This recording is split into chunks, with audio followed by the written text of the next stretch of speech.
Since the dawn of men, we were killing each other, fighting for resources, power, glory. The Emperor was watching until once he came to unite us. Then we fought for survival. With innumerable abomination. And yet we betrayed each other. We betrayed him. And now he is dead. And now we are divided once more. In the vastness of the 40th millennium, where Astartes march under the gaze of the Golden Throne, and the light of the Astronomicon shines upon the countless battlefields, we risk forgetting the ancient foundations upon which our Imperium stands. The Great Crusade may have forged unbreakable legions and fearsome war machines, but it was also the era when the knowledge of old terror was preserved, an inheritance that shaped the destiny of mankind. Now, more than ever, it is our sacred duty to turn our gaze back to those bygone days and rediscover the truths that have guided our species through the darkest of times. On the Librarian Stories channel, you will traverse the ages of ancient terror, exploring grand empires, decisive battles, and the chronicles of heroes who paved the way for the glory of the Imperium. Witness the drama and struggle of our forebears, whose legends echo in the war cries of space marines and the unyielding faith of the Imperial Guard. Prepare yourselves for a journey through the corridors of history, where the rise and fall of civilizations wait to be unveiled. Immerse your mind in these documentary accounts and awaken the indomitable spirit of exploration that has ever been humanity's greatest asset. Long live the Emperor, and let us never forget the resolute ancestors who laid the bedrock of our Imperium. The stars beckon, but so too does our glorious past. Chart your course and discover the roots of mankind's might. Now let us continue our story. The Emperor of Mankind, revered by his followers under various titles such as the God Emperor, the Master of Mankind, and simply the Emperor, occasionally referred to himself as Revelation. To the forces of chaos, he is known derisively as the False Emperor or the Corpse Emperor. As the eternal, perpetual, and the mightiest human psyker ever born, he stands as the supreme ruler of the Imperium of Man. The imperial ecclesiarchy and the imperial cult exalt him as humanity's father, protector, and divine figure. In the eyes of the chaos gods and the demons of the warp, he is feared as the anathema, the embodiment of universal order and the most powerful adversary of chaos. Once a living man, the Emperor's decaying form now lingers within the arcane machinery of the Golden Throne of Terror, where he has remained for over 10,000 standard years. His body, no longer capable of sustaining life on its own, is preserved by the advanced technology of the throne and sustained by his formidable psychic will, kept alive through the daily sacrifice of thousands of lives. At the conclusion of the Horus Heresy, the Emperor relinquished his mortal existence, choosing instead to serve and protect humanity in a different form. In the eyes of the countless citizens of the Imperium, he is worshipped as a divine being.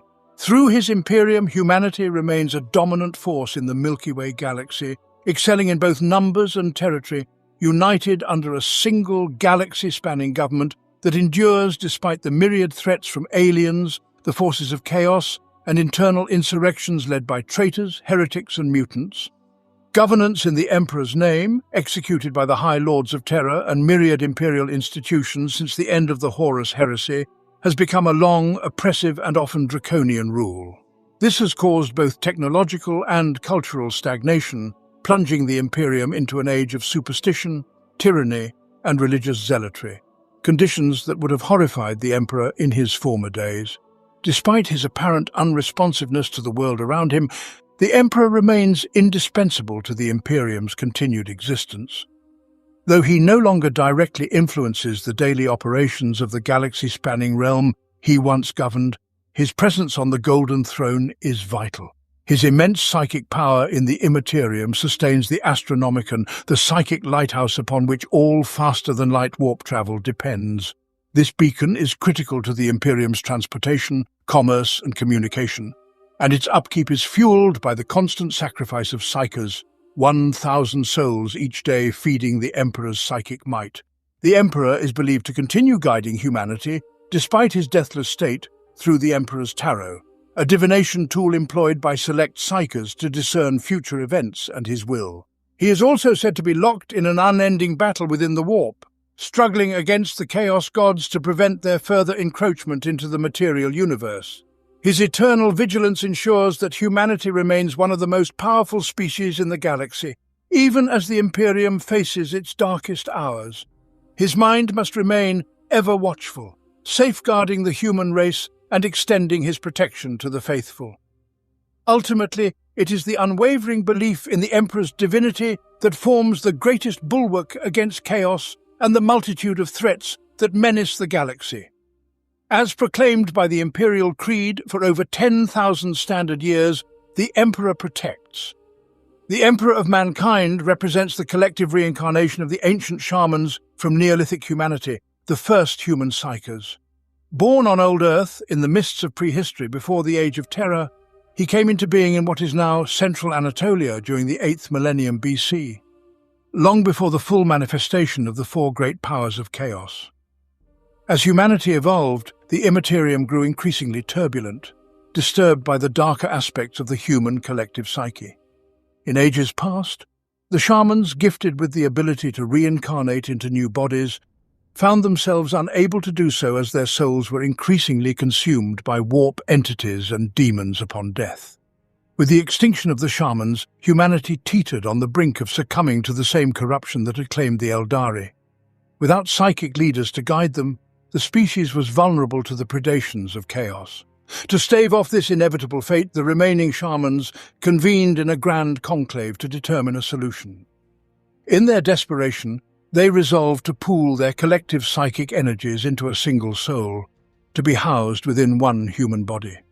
They sought to create what they called the New Man. Together, the shamans ingested poison, and as they died, their souls converged within the Immaterium, unleashing a purifying psychic flame that cleansed the demons and merged into a single, potent entity. A year after this fateful event, a child was born in a Neolithic Anatolian village to ordinary parents and siblings. This child, who would one day become the Emperor, had an altered genome and physiology, shaped by his immense psychic power even before birth. He was immortal, resistant to the predations of the Immaterium, and destined for greatness. As he grew, his psychic abilities manifested in full force.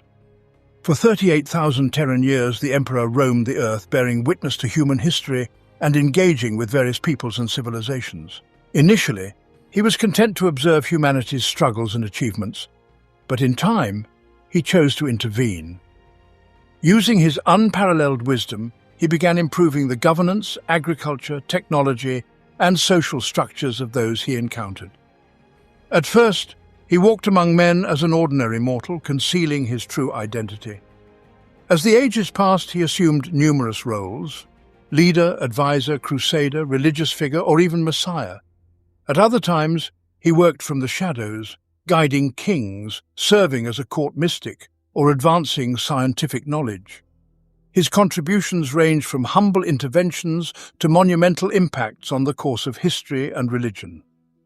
In times of crisis, he became humanity's unseen protector, guiding the species through dangerous and precarious trials. As humanity advanced, so too did the unrest within the warp. The Emperor knew that the darker impulses of human nature were feeding the nascent chaos powers. Despite his constant efforts to promote peace, wisdom, and harmony, facets of human ambition, martial honor, defiance, personal ambition, and self-satisfaction remained deeply embedded in their character, fueling the growing threat of chaos. Not all of the new man's efforts bore fruit. Some attempts at imparting wisdom led instead to conflict and persecution. The Chaos Gods, sensing the new man's relentless opposition to their dominion, recognized him as their greatest foe even before they fully stirred within the Immaterium. Khorne, the first of the dark powers to awaken, incited an era of unparalleled bloodshed and warfare. Soon after, Tzeentch rose to power, bringing with him a tide of political machinations and deceit. Nurgle, the third to emerge, unleashed pestilence across the lands, claiming the souls of countless mortals. By the time Terra reached the end of the European Middle Ages, these three deities had fully awoken, leaving only Slaanesh to slumber, awaiting the cataclysmic fall of the Eldari to fully manifest. As the new man's psychic powers flourished, he became ever more acutely aware of the dangers that lurked in the cosmos, threatening humanity's future. Determined to shield his species and guide them toward galactic supremacy, he took a more direct hand in human affairs. The rise of Slaanesh in the 30th millennium, following the Eldari's tragic downfall, brought an end to the warp storms that had isolated the Sol system. Sensing the precarious position humanity now found itself in during the turbulent times of Old Night, the Emperor resolved to shape the course of human history and prevent his species from slipping into oblivion. While this account of the Emperor's origins is widely regarded as apocryphal, much of his true history before the Unification Wars and his ascension to the Golden Throne remains cloaked in mystery. What is known is that he was an immortal perpetual, possessed of extraordinary psychic power long before he rose to the pinnacle of human authority. The earliest recorded mention of the Emperor dates back to the late 29th millennium, when he began the monumental task of uniting Terra following the ravages of the Age of Strife. It was Horus, during their first meeting, who alluded to the Emperor's past, speaking of his childhood in Anatolia. What is certain is that the Emperor had lived as an immortal perpetual long before he took his place upon the Golden Throne over 10,000 years ago. Known as the New Man, the Emperor represents the first and most important of a new breed of human psykers. He is also the culmination of countless reincarnations of ancient shamans, seers and wise men who had long guided early humanity during the dawn of civilization. As he grew, his vast psychic abilities became increasingly potent, and he began to recall his myriad past lives, absorbing their collective wisdom and experiences. One story recounts that he was born in the 8th millennium BC, in a Neolithic village near the Sakarya River in Anatolia, with mortal siblings. During his adolescence, after the murder of his father by his uncle, he received a psychic vision of the crime while preparing for the funeral rites. Unmoved by emotion, the future emperor used his telekinetic powers to stop his uncle's heart, marking his first decisive act of justice. It was this experience that, according to the emperor himself, led him to realize that humanity needed law, order, and enlightened leadership to achieve its true potential. Following his father's death, he left his village and journeyed to what is believed to have been the first city of humanity, likely one of the ancient Sumerian city-states in Mesopotamia. For millennia before he revealed himself as the emperor, he quietly watched over and guided the course of human history, assuming countless personas and positions of influence.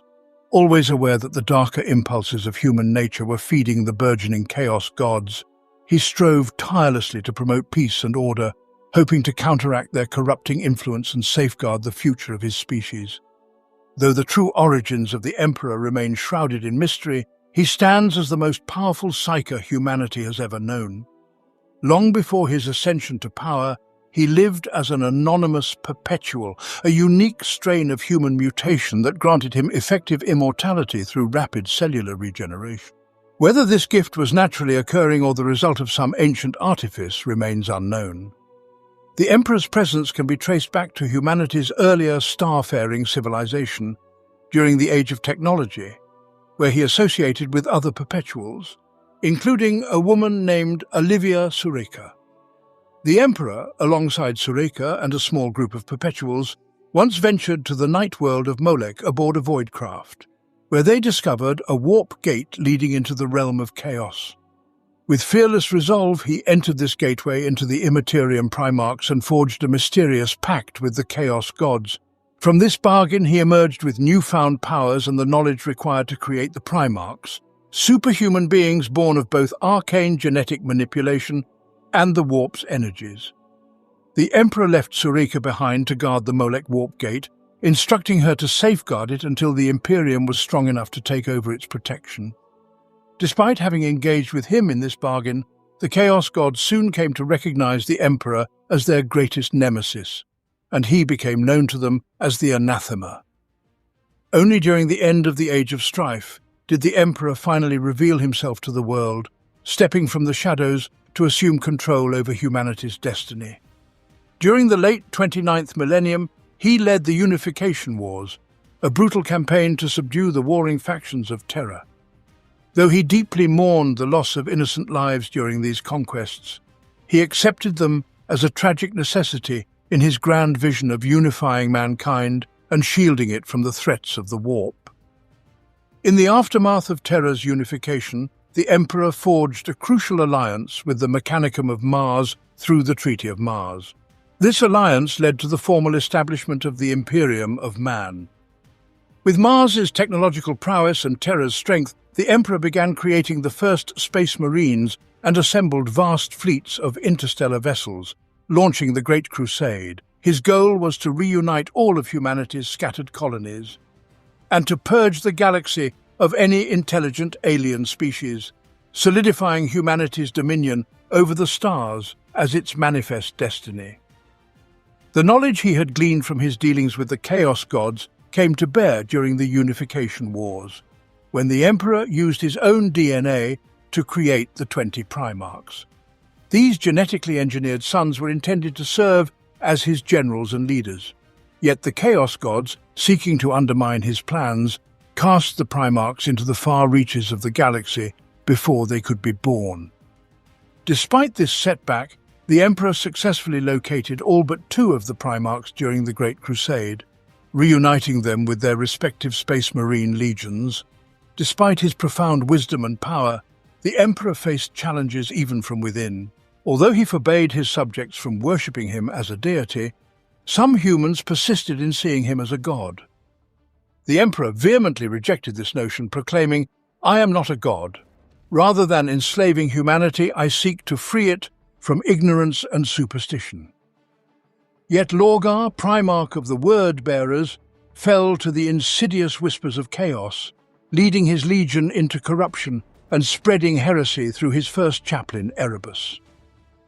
In the early 31st millennium, the Emperor faced his greatest betrayal when his most trusted son, Horus, War Master of the Lunar Wolves Legion, later the Sons of Horus, succumbed to chaos. Driven by pride and ambition, Horus's treachery ignited the Horus heresy, a devastating civil war that tore the Imperium apart.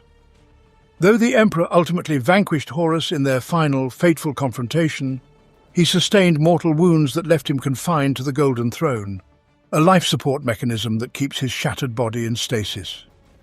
Although his physical form lies broken, the Emperor's mind remains active, eternally vigilant in the Immaterium, where he continues to battle the forces of chaos and safeguard humanity, guiding his people toward a distant, uncertain future. The individual who would ultimately become known as the Emperor of Mankind first emerges in imperial records as one of the many warlords vying for supremacy over Terra during the chaotic end of the Age of Strife in the early 29th millennium.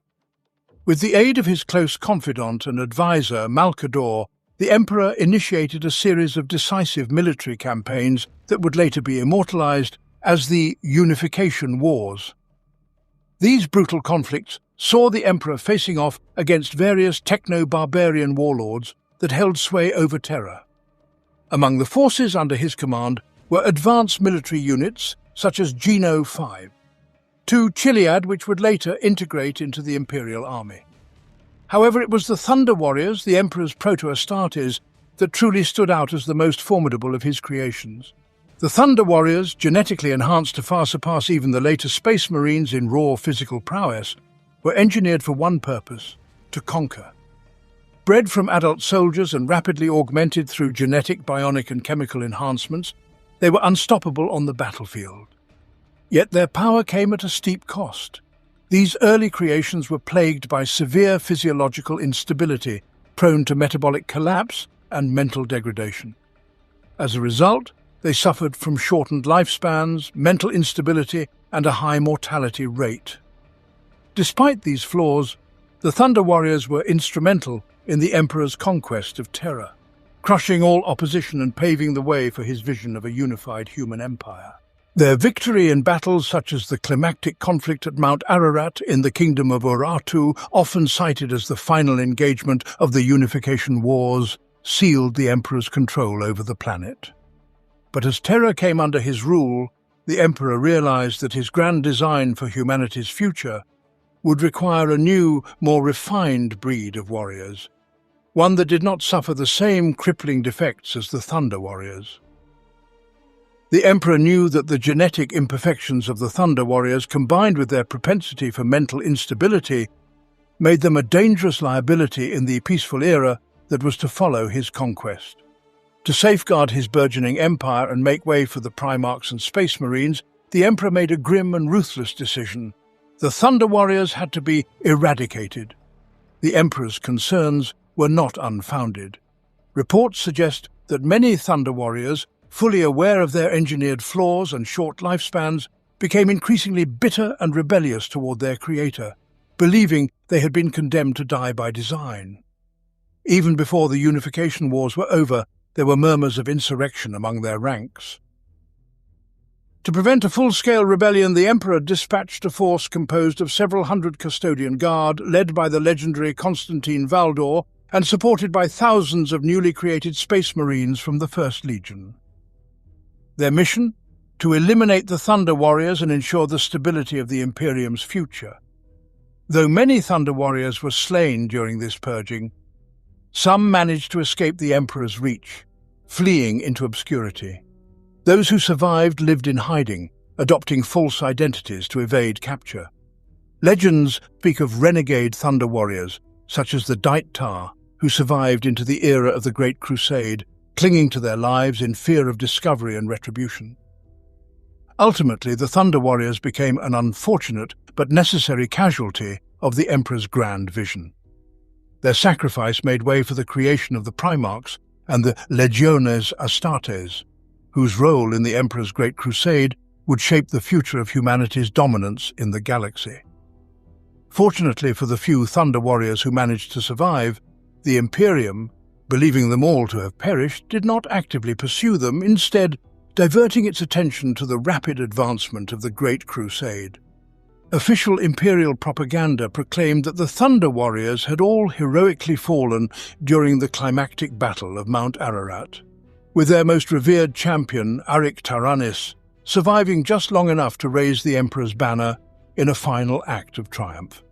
However, the Emperor could not completely erase the legacy of the Thunder Warriors, as some, Taranis among them, survived the purge, their fates still entwined with the future of the Emperor's realm. With Terra now unified under his rule, the Emperor turned to his grand design for humanity, to protect and uplift the species by reuniting the scattered enclaves of mankind across the stars under the banner of the newly forged Imperium.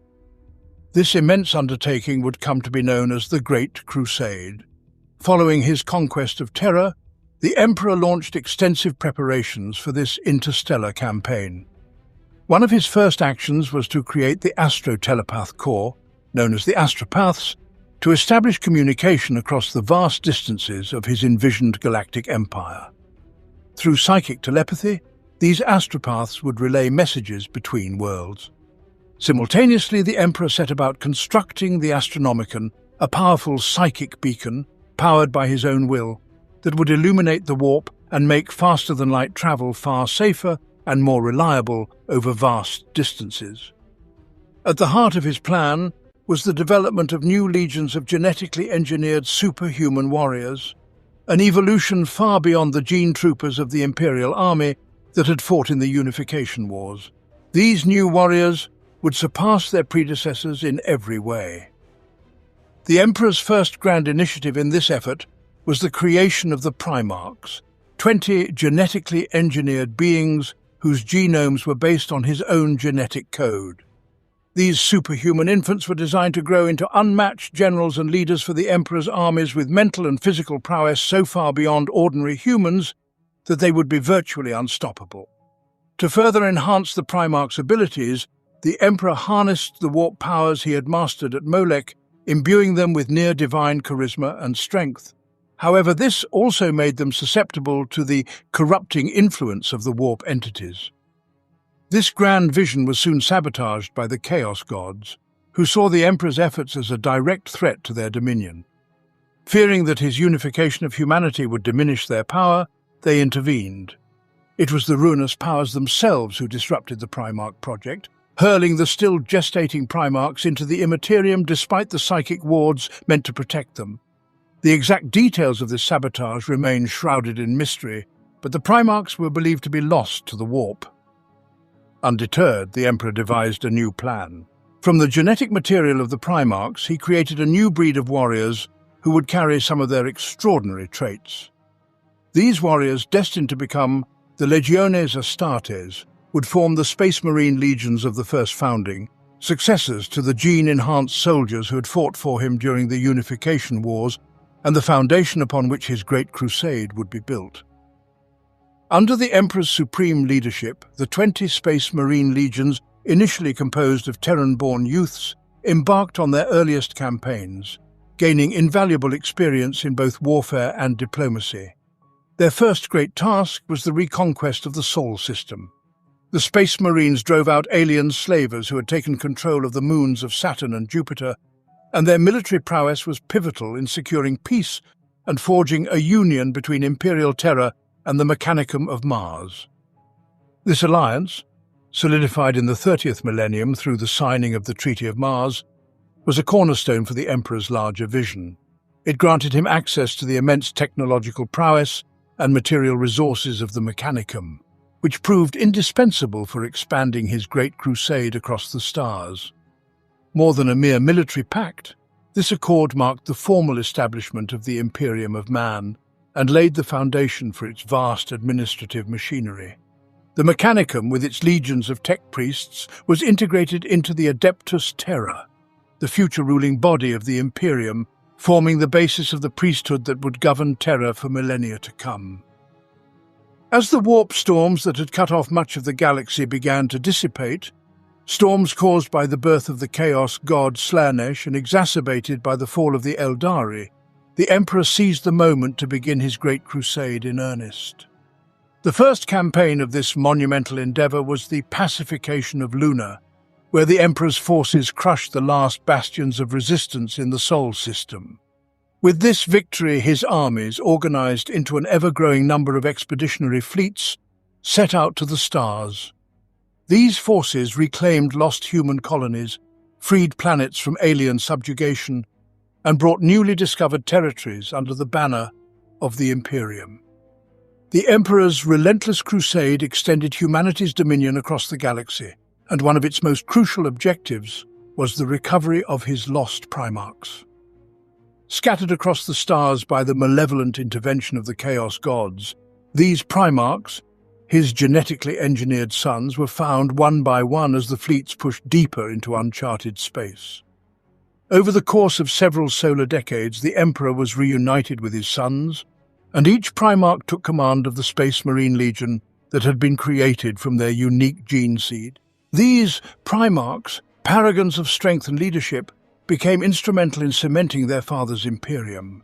Leading their legions, they conquered thousands of worlds, bringing these planets into what was known as imperial compliance. Through the Primarchs and their legions, the Emperor spread the values of the imperial truth. This philosophy rejected all forms of superstition and religious belief, promoting instead a rational, atheistic worldview rooted in reason, science, and technological advancement. The Emperor held that faith and superstition, so ingrained in the human psyche, were dangerous forces that only fueled the dark power of chaos within the Immaterium. For humanity to ascend to its rightful place as the galaxy's dominant species, he proclaimed, all forms of religion must be eradicated. His vision of the future was one where the last stone from the last church was cast down onto the last priest. By the time the Great Crusade began, the Emperor had already purged Terra of its ancient religions and superstitions. In one symbolic act, he personally oversaw the destruction of the last church on Terra. It was here that he engaged in a battle of philosophy and conviction with the cleric Uriah Olathair, embodying his campaign to rid humanity of the irrational beliefs that had long shackled its potential. Through these actions, the emperor sought to ensure that the age of superstition was brought to a final end.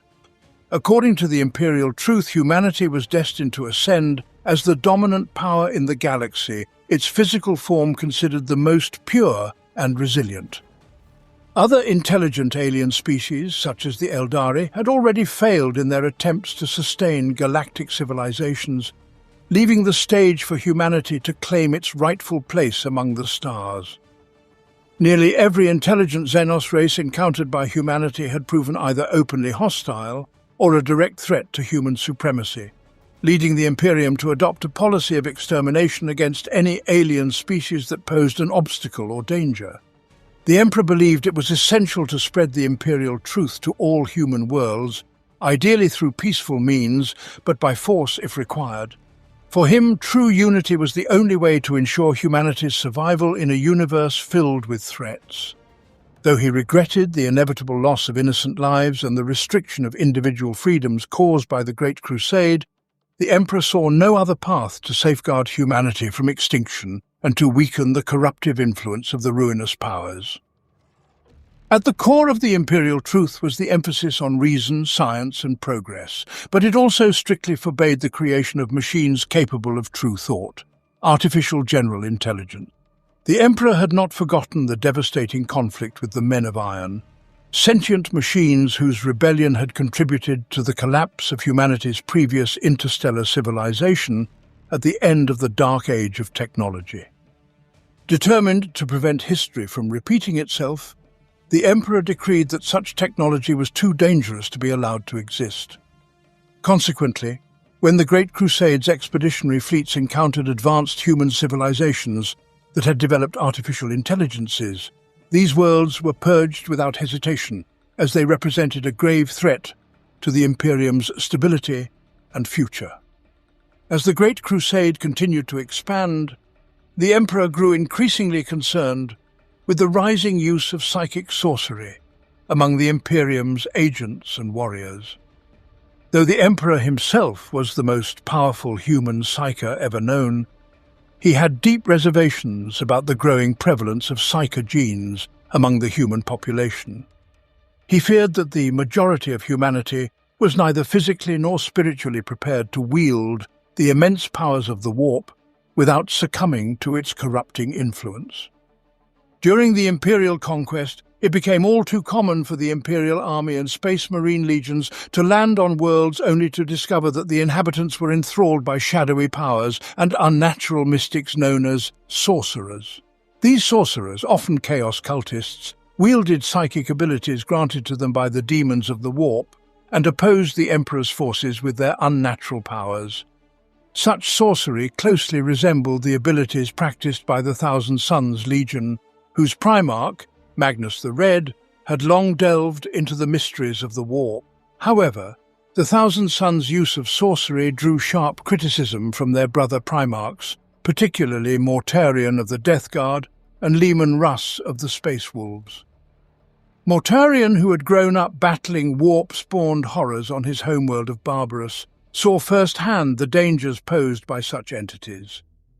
Meanwhile, Russ, a warrior who valued direct physical combat above all else, considered any use of sorcery as dishonorable and a betrayal of the martial code he held sacred. Russ harbored a profound disdain for the Thousand Suns' use of sorcery, viewing it as abhorrent and inherently dangerous. After witnessing their psychic practices firsthand during several campaigns of the Great Crusade, he became a fervent advocate for the outright prohibition of psychic powers across the Imperium. As tensions over the use of psychic abilities mounted, threatening to fracture the unity of the fledgling Imperium, the Emperor called for a grand imperial conclave to settle the matter once and for all. This historic gathering took place on the world of Nicaea, where both sides of the debate assembled under the Emperor's watchful gaze. The conclave convened within an ancient amphitheatre, a colossal structure capable of housing tens of thousands. At its heart, the Emperor sat on a raised dais, prepared to preside over the heated deliberations. One faction was represented by the witch hunters such as the Sisters of Silence, who vehemently opposed the use of psychic powers. They presented their case by recounting the immense suffering inflicted upon the emperor's subjects by sorcerers, many of whom had fallen prey to the malign forces that would later be identified as chaos during the Horus heresy. Additionally, they drew upon the grim history of uncontrolled and demon-possessed psykers who had wrought untold devastation during the Age of Strife. On the opposing side stood Magnus the Red, the Primarch of the Thousand Suns and an ardent defender of sorcery. His towering presence alone was enough to inspire awe and trepidation, but it was his eloquent and persuasive rhetoric that truly captivated the audience. Magnus argued that knowledge in itself was neither good nor evil, rather it was the mastery of that knowledge that determined its value. He asserted that the pursuit of understanding should never be shunned and that his legion had achieved unparalleled command over their psychic powers, enabling them to wield sorcery for the betterment of humanity. Magnus implored the emperor not to impose a ban on psychic abilities, but instead to support further research into their potential, arguing that such powers could be harnessed to propel the Imperium toward even greater heights. His passionate words struck deep, further polarizing the already divided assembly.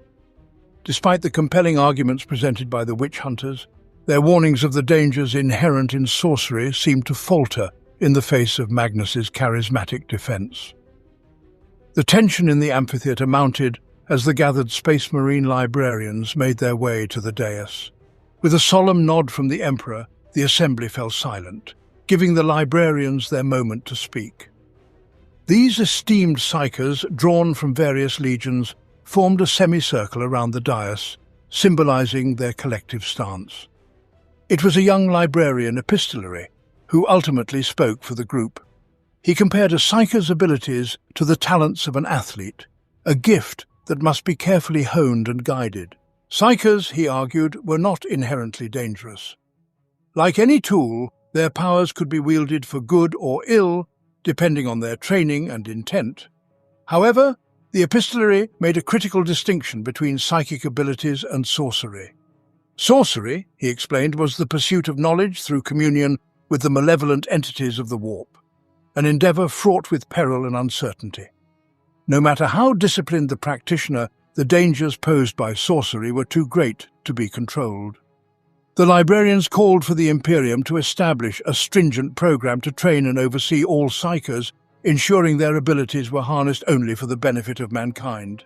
However, they proposed that the practice of sorcery be outlawed entirely, condemning it as an unforgivable heresy that threatened the very foundation of the Imperium. The Council of Nicaea also functioned as a tribunal for Magnus the Red, who stood accused of practicing sorcery and introducing such practices to the Space Marine legions through the formation of the Librarian Corps.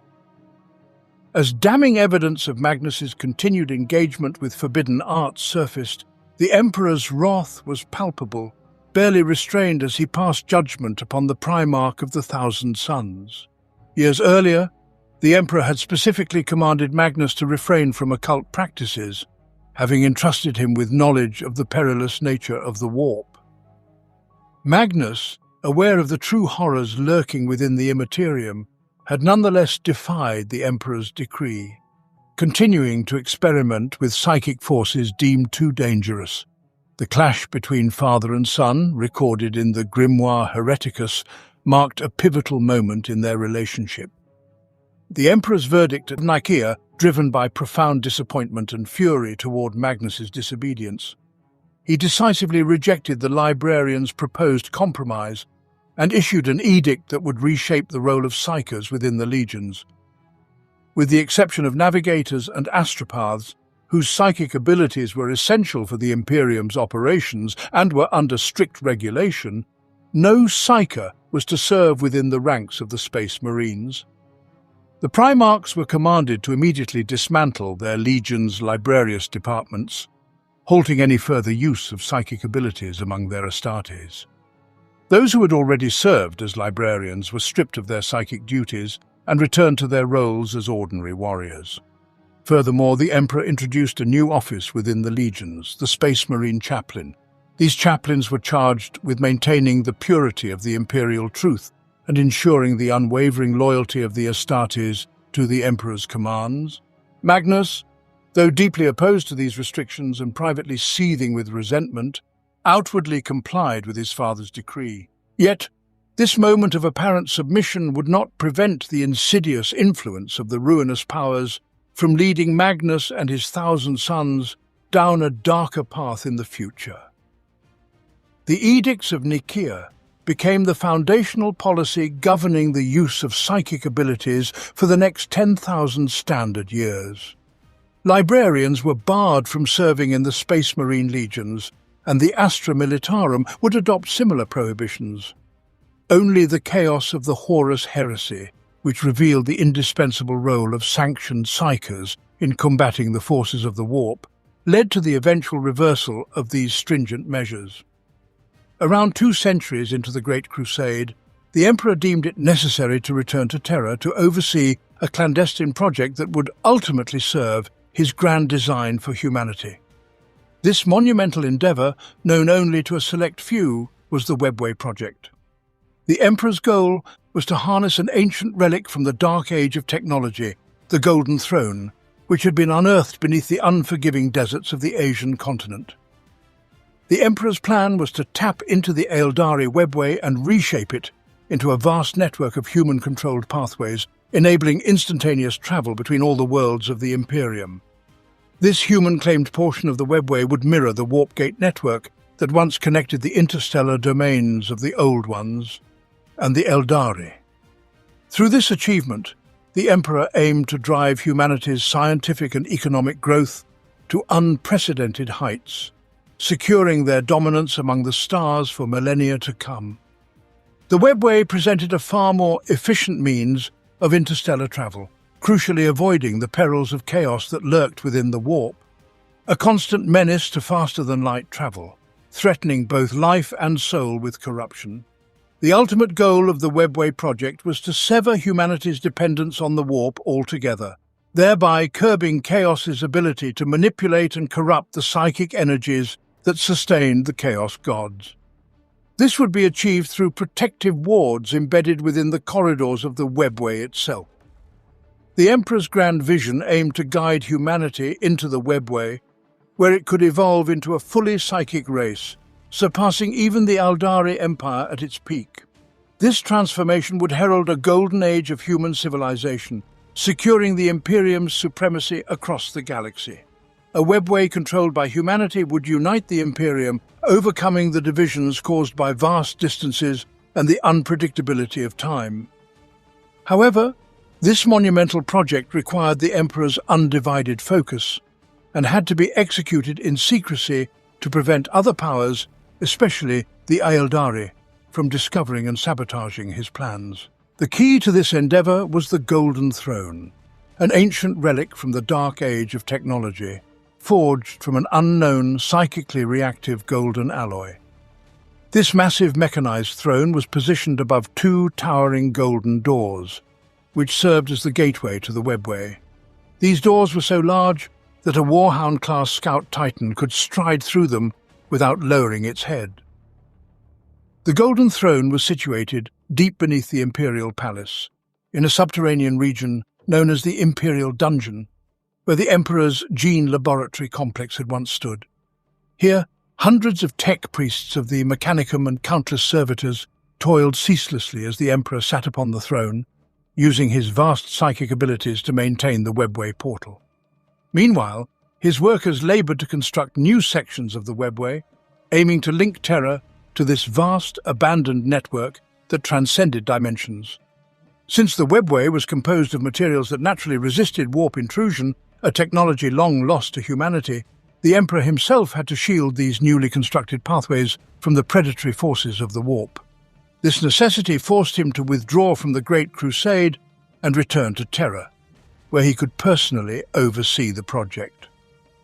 After a significant victory against the largest Orc war ever encountered during the Ulanor Crusade, the Emperor concluded that his presence was no longer essential for the direct leadership of the Crusade. He entrusted the military command to his most favoured son, Horus, who had proven his worth time and again. Horus, the first of the Primarchs to be found, was discovered on the dying world of Chthoniya, so close to Terra that warp travel was unnecessary. He had fought by the Emperor's side for many decades and was his most cherished and trusted son. Having fought together in countless battles, most notably the Siege of Rhylis and the Battle of Goro, where Horus repaid the Emperor's protection, Horus had earned both his admiration and respect. Confident in his abilities and leadership, the Emperor bestowed upon Horus the title of War Master, entrusting him with command of the Great Crusade. With this, the Emperor withdrew from the battlefield, turning his attention to more pressing matters. In his absence, the Emperor focused on reshaping the Imperium's governance. He created the Council of Terra, the precursor to the Senatorum Imperialis, established the imperial tithe, and expanded the Adeptus Administratum, laying the foundations for the Imperium's vast bureaucratic structure. Retreating to the depths of the imperial palace, the Emperor immersed himself in the construction of the Golden Throne and the realization of the Webway project, believing this endeavor would secure the future of humanity. However, the Emperor's decision to conceal the true purpose of his return to Terra and to transfer the Imperium's governance from his Primarchs to the Terran nobility and bureaucrats began to sow the seeds of discord among his Gene sons. Additionally, Horus's elevation to War Master, a position of supreme authority above his brothers, ignited feelings of ambition, pride, and envy. These simmering tensions would eventually be exploited by the Chaos Gods, culminating in the catastrophic betrayal of the Horus heresy. The Emperor's choice was not well received by all, particularly by several of the Primarchs, his gene-crafted sons. As the Great Crusade neared its final stages, Horus, the Emperor's most trusted and beloved son, succumbed to the insidious temptations of chaos. This corruption was not an accident, but the result of a slow, methodical manipulation over many years, orchestrated by Primarch Lorgar and his Word-Bearers Legion. The myth of the pilgrimage, a journey to a sacred place where mortals could commune with gods, was widespread among many human-inhabited worlds across the galaxy, including Lorgar's homeworld of Colchis. In truth, such a place did exist, the Warp, realm of the Chaos Gods. Lorgar's belief in these divine entities was shaped by the ancient old faith of his people. Spurred by this belief, Lorgar embarked on his own pilgrimage alongside the serrated Sun, chapter of the Word-Bearers Legion, as part of the 1,301st Expeditionary Fleet, journeying to the farthest reaches of Imperial space. At this point, Lorgar had not yet fallen to chaos, though he had turned against the Emperor after a deeply personal humiliation 43 Terran years before the Horus heresy. The Ultramarines, under the Emperor's orders, had devastated the city of Monarchia, where Lorgar's followers had proclaimed the Emperor a god, a blasphemous act according to the atheistic doctrine of the imperial truth. Accompanied by his regent Malcador, the Emperor personally rebuked Lorgar for encouraging Emperor worship, which contradicted the rational science-based philosophy he sought to instill across the Imperium. To further underscore his disapproval, the Emperor used his immense psychic power to force the Word-Bearers to kneel in submission, branding them the only Astartes legion to have failed their purpose during the Great Crusade. This act of humiliation devastated Lorgar and his legion. In the wake of this public rebuke, Lorgar, guided by his corrupted advisors, First Captain Corferon and First Chaplain Erebus, chose to embark on a pilgrimage to seek out the gods of Colchis and prove their existence. He sought to challenge the Emperor's stance, believing that humanity's intrinsic need for faith was not a weakness to be eradicated, but rather a key to unlocking a higher truth. Although Lorgar no longer revered the Emperor, he and the Word-Bearers feigned loyalty and continued to participate in the crusade, using it as a cover for their quest to uncover the dark gods. 5 members of the Legio Custodes, the Emperor's personal guardians, were assigned to monitor the Word-Bearers and ensure their compliance. Unbeknownst to these watchers, Lorgar's fleet had set its sights on the Cadia system near the Eye of Terror, the largest warp storm in existence. As the fleet neared the Eye, strange voices echoed through the warp, whispering not only to the fleet's astropaths, but directly to Lorgar himself, the voices of the Chaos gods calling to him from the Immaterium. It was within the Cardia system that Lorgar's suspicions were ultimately confirmed. The recurring religious motifs found across the galaxy were not mere coincidences, but reflections of the universal truth of chaos. Choosing to orbit Cardia, the fleet descended upon a previously unknown planet. Upon landing, the combined forces of the Imperial Army, Wordbearers, Legio Custodes and Legio Cybernetica were met by primitive human tribes, described as clad in rags and wielding flint-tipped spears, yet displaying little fear. Their striking violet eyes mirrored the swirling hues of the nearby Eye of Terror. Custodian Vendatha urged the immediate execution of these perceived heathens, but the word-bearers instead approached them. From the gathered natives emerged a mysterious woman, addressing Lorgar by name and welcoming him to Cardia. This figure was Ingathil, a priestess of chaos, whose influence would lead Lorgar down the dark path toward heresy. In time, Ingathil would ascend to become the demon prince Ingathil the Ascended, and it was she who would guide the 1,300 First Fleet scout vessel Orfeo's Lament into the depths of the Eye of Terror. Inside the Eye, the serrated sun chapter of the Word-Bearers Legion came face to face with the haunting remnants of the ancient Eldari Empire, evidenced by the desolate crone worlds scattered throughout the region. Ingathil, ever the deceiver, twisted the truth about the rise of the chaos god Slanesh. She claimed that the downfall of the Eldari was not due to their indulgence, but rather their failure to embrace the primordial truth, the worship of chaos. According to Ingathil, the Eldari had fashioned a god of pleasure, Slanesh. Yet when the deity awakened in the 29th millennium, its worshippers abandoned it, driven by fear and ignorance.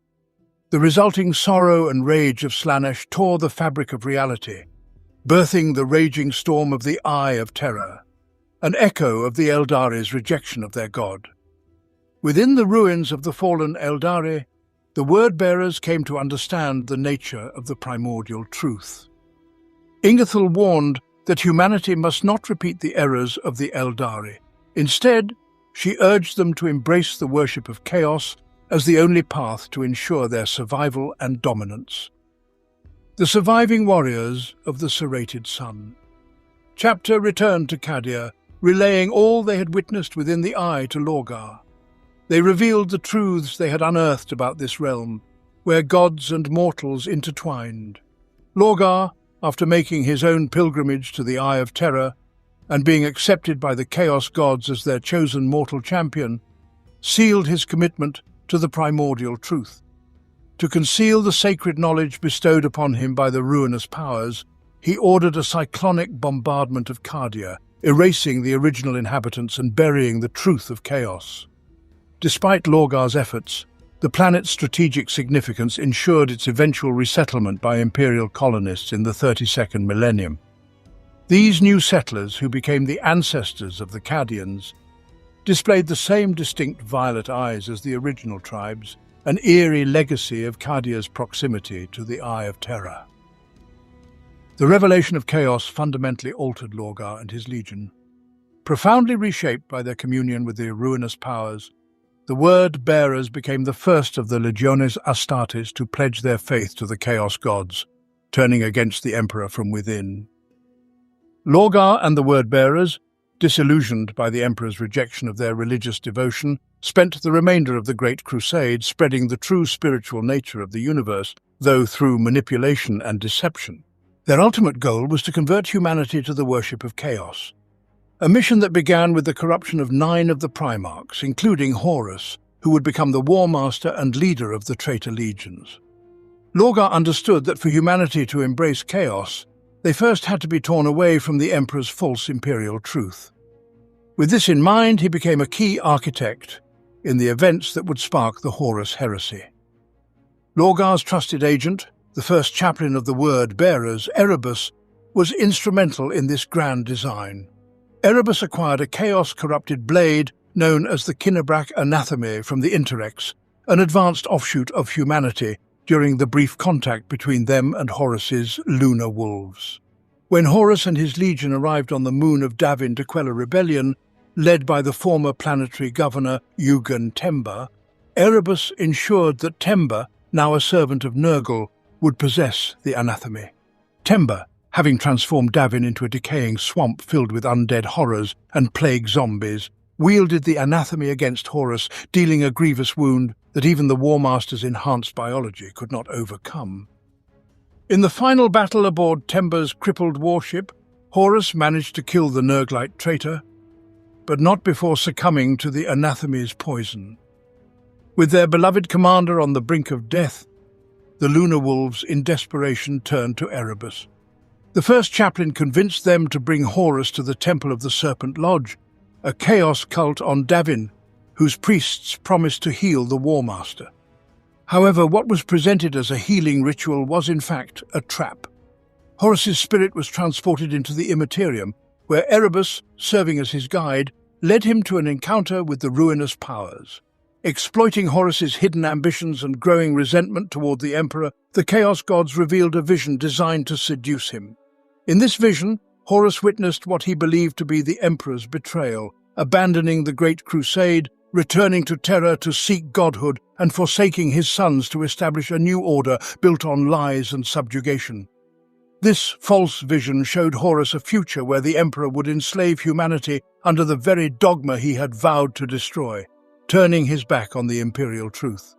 Ironically, the vision presented Horus with a distorted reflection of what the Imperium would become as a result of Horus's own betrayal. Convinced that he needed to act to save humanity from such a fate, Horus accepted the Chaos Gods' offer of power, aligning himself with Chaos Undivided in exchange for their support in overthrowing his father. With half of the Space Marine legions seduced by Chaos, Horus launched a galaxy-wide civil war against the Emperor, an event that would later be known as the Horus Heresy. The war, which raged for 7 standard years, began with the mass betrayals of the Loyalists during the battles of Istvan III and Istvan V. The heresy became the bloodiest conflict in human history, resulting in the deaths of billions as the traitor legions laid waste to the Imperium they had once helped to build. The war culminated in the Siege of Terra as the traitor forces, led by Horus, laid siege to the Imperial Palace itself. Despite their relentless assault, the traitors could not breach the inner palace thanks to the sacrifice of the loyalist Astartes and the heroic stand of the Primarch Sanguinius, who defeated the greater demon Kabanda. With the arrival of loyalist reinforcements imminent, Horus feared he was running out of time. In a desperate bid to force the Emperor into a direct confrontation, Horus lowered the void shields around his flagship, the Vengeful Spirit, orbiting above Terra. Meanwhile, the Emperor had been confined to the Golden Throne throughout the heresy. Early in the conflict, Magnus the Red had violated the edicts of Nicaea by using sorcery to penetrate the psychic defences of the Imperial Palace in an attempt to warn the Emperor of Horus's treachery.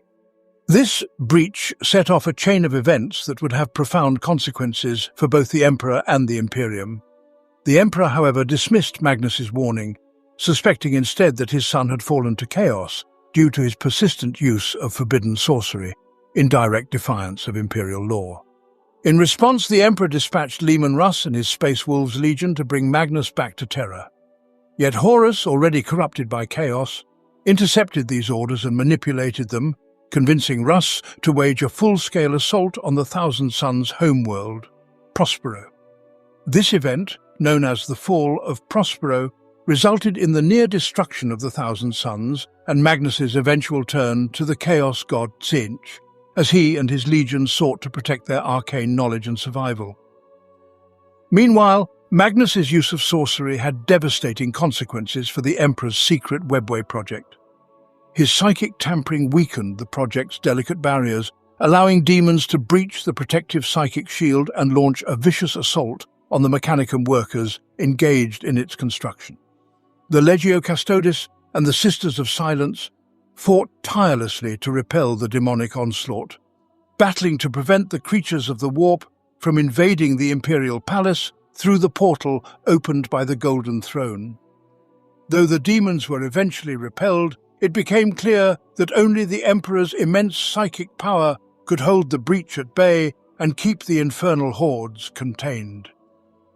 With the crisis consuming his attention, the Emperor entrusted the management of Horus's rebellion to Malcador and the Primarch Rogel Dawn of the Imperial Fists.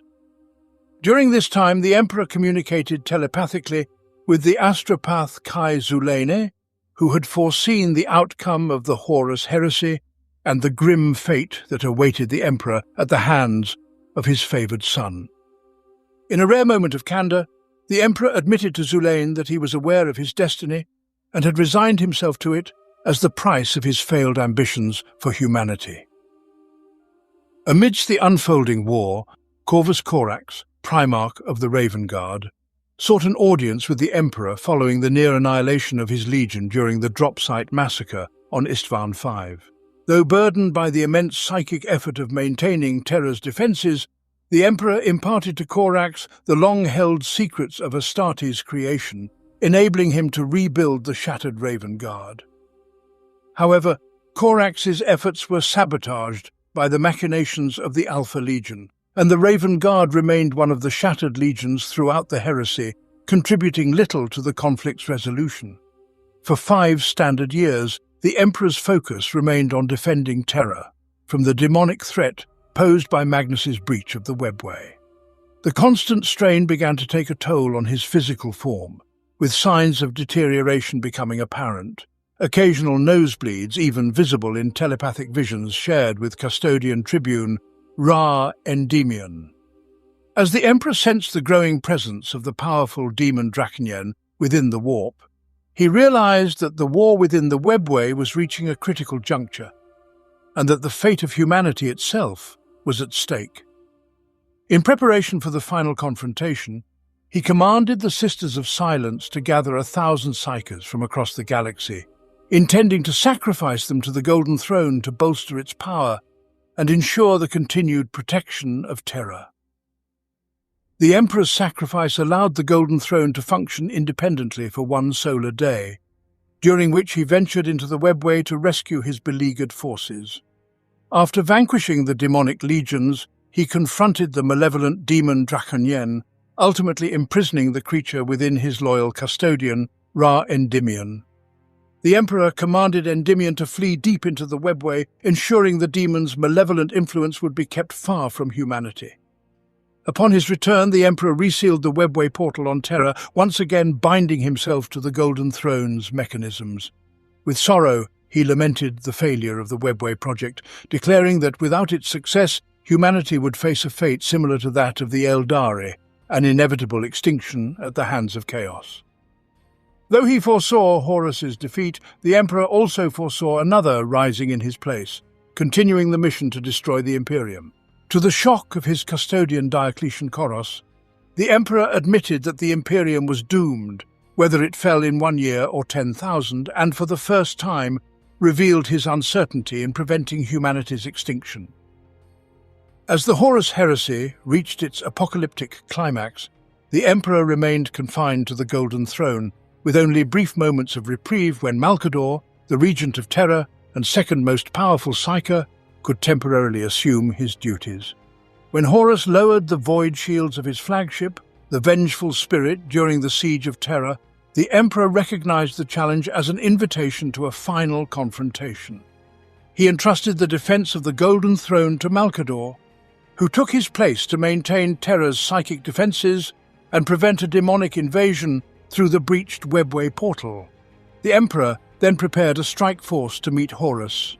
The final chapter of the heresy unfolded above Terra, where the Emperor led an assault with the Imperial Fists and Blood Angels, using teleporters to board Horus's corrupted flagship. Among those with him was Sanguinius, the angelic primarch of the Blood Angels.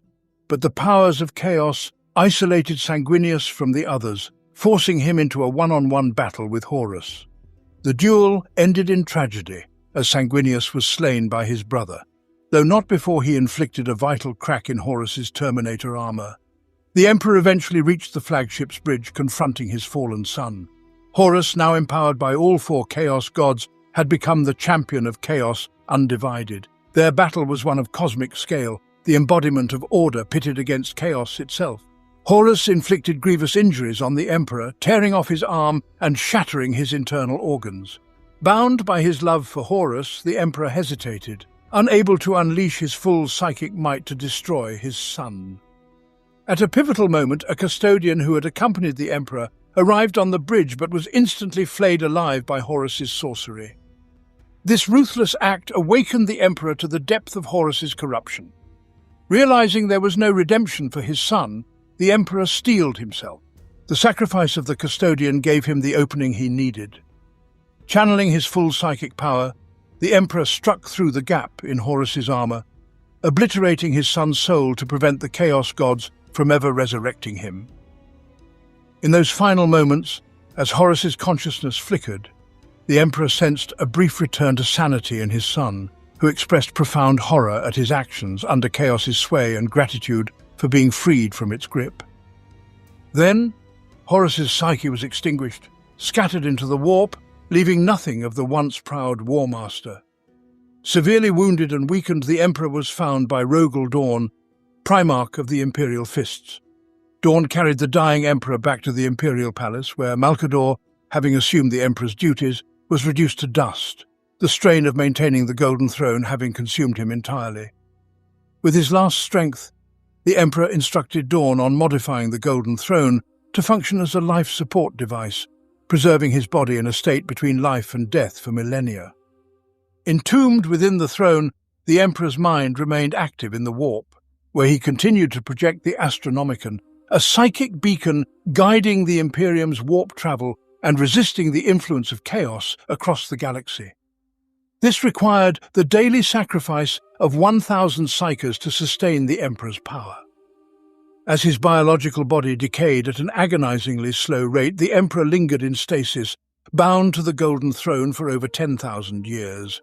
Though the flesh deteriorated, his psychic essence endured, continuing the eternal struggle against the corrupting forces of the warp.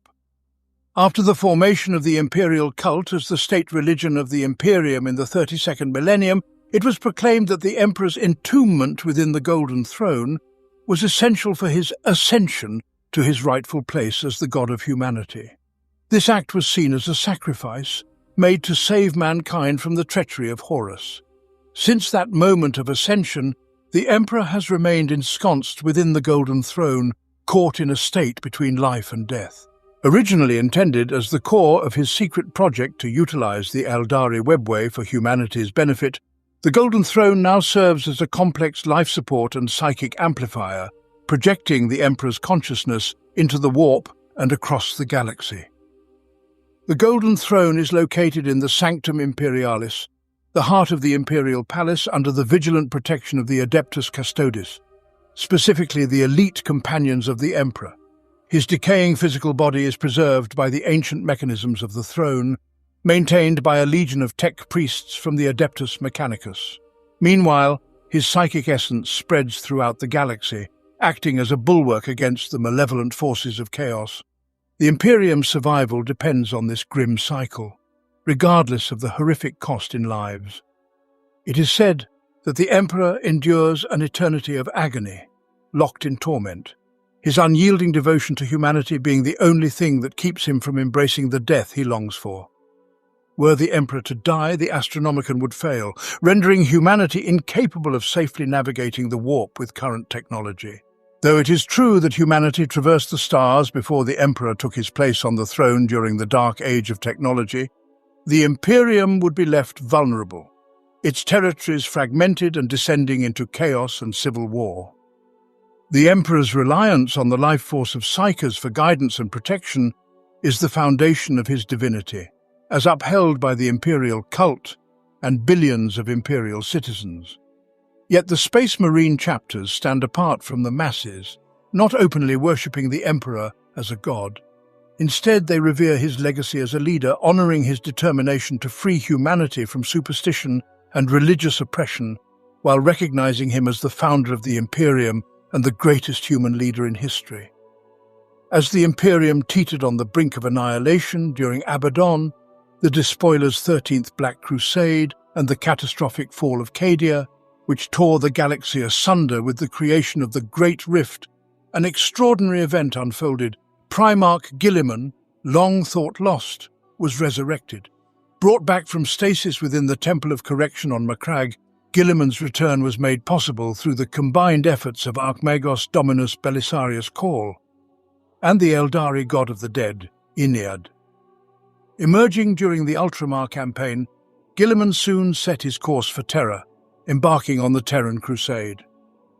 Upon arriving at the Imperial Palace, Guilliman confronted the Emperor for the first time in 10 millennia. Though the contents of their conversation remained shrouded in mystery, Guilliman emerged with renewed purpose. He assumed command as the Lord Commander of the Imperium, effectively becoming the leading figure among the High Lords of Terra. Determined to ensure the survival of the Imperium, Guilliman launched the Indomitus Crusade, spearheaded by the newly created Primaris Space Marines, to push back the encroaching darkness of the Noctis Aeterna. Yet even in the face of this new hope, time is running out. The Adeptus Mechanicus has revealed a dire secret to the High Lords of Terra and the Adeptus Custodes. The life-sustaining mechanisms of the Golden Throne are beginning to fail.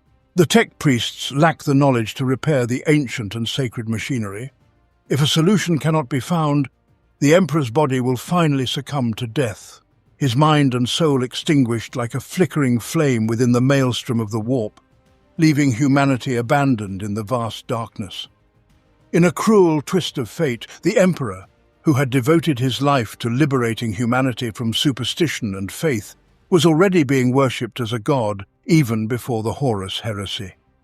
It was Primarch Lorgar of the Word-Bearers who had penned the Lectitio Divinitatus, a treatise arguing that the Emperor was not just a man, but a divine being incarnate. Lorgar's work claimed that no mere mortal could have achieved what the Emperor had, uniting the warring tribes and nations of Terra, and then reuniting much of the galaxy under his rule. The Lectitio Divinitatus argued that the Emperor's unparalleled psychic power, profound knowledge of science and boundless compassion for mankind proved his divinity. Even before the Great Crusade concluded, cults dedicated to worshipping the Emperor sprang up across the Imperium, adopting Lorgar's writings as their sacred text. Despite the Imperial Truth's rejection of religion and the Emperor's strict prohibition on such worship, these cults flourished. This growing faith in the Emperor's divinity ultimately led to Lorgar's fall. When the Emperor personally humiliated him on Kur for spreading Emperor worship, Lorgar and the Word-Bearers turned to chaos, seeking faith and purpose in the ruinous powers. Though Lorgar would later forsake the Lectitio Divinitatus for the heretical Book of Lorgar, millions across the galaxy turned to the Emperor's worship during the horrors of the Horus heresy, finding strength and solace in their faith. The tangible protection their belief offered against the forces of chaos further fueled the spread of this new religion. Unlike the majority of the Imperium's citizens, the Space Marines of the Adeptus Astartes do not worship the Emperor as a god. Instead, they revere him as the ultimate exemplar of humanity's potential, a figure to be emulated rather than worshipped. This stance frequently places the Astartes at odds with the Ecclesiarchy and the Inquisition, who enforce the imperial creed that proclaims the Emperor's divinity.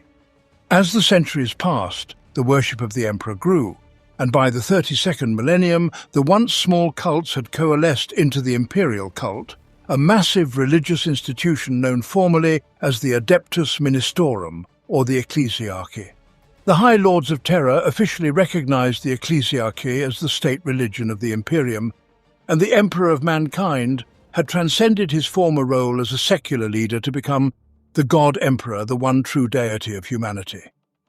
The Emperor's will is interpreted and enforced by the High Lords of Terra, his laws upheld by the Adeptus Arbites, and his personal safety ensured by the Adeptus Custodes. The Adeptus Astartes, his genetically engineered warriors, defend the Imperium, while the Inquisition, founded at his behest by Malcador, remains ever vigilant against threats to the Imperium from within and without. Despite his wishes to avoid deification, the unwavering devotion of trillions of humans has empowered the Emperor's soul in the warp. In the Immaterium, where the collective belief of sentient beings shapes reality, the Emperor's mind has grown ever stronger, his influence extending across the vast domain of the Imperium, protecting humanity from the ceaseless encroachments of chaos.